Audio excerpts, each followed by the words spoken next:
15 நாளாகுது. இப்போ தான் களை பறிக்கிறோம். களை எடுத்து உரம் வைக்கணும். மண் அணைச்சி உரம் வைக்கணும். எத்தனை நாள் வைக்கணும்னு தெரியலை.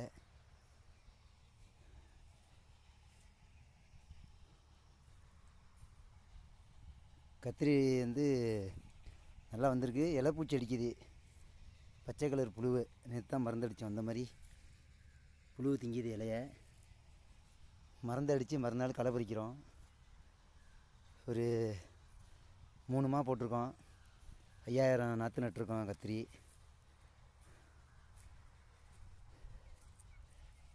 ஒன்று நல்லா இருக்குது செடி. ஒவ்வொரு செடியில் பூச்சி அடிக்குது. மருந்து தான் அடித்து வைக்கணும். இயற்கை விவசாயம் பண்ணுனா ரொம்ப நல்லா இருக்குன்னு பார்க்குறோம். முடியாத போல் இருக்குது. இயற்கை விவசாயம் தான் பண்ணலாம்னு ஒரு ஐடியா. மருந்து சரியான முறையில் சொல்ல மாட்டாங்க யாரும். பஞ்சகாவியம் வச்சுருக்கோம். மீன் அமிலம் போட்டு அடிக்கலாம்னு ஐடியாவில் இருக்கோம். அதுக்கு இன்னும் ஏற்பாடு பண்ணலை.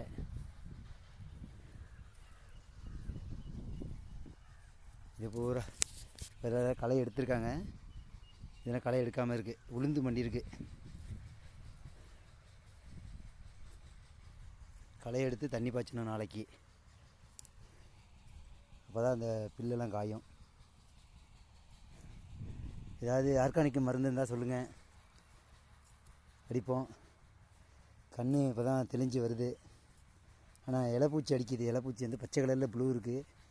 அதுதான் திங்கிது எல்லாத்தையும். அது மருந்து அடிச்சும் கேட்க மாட்டேங்குது. இதை பாருங்க, செடி நல்லா இருக்கா?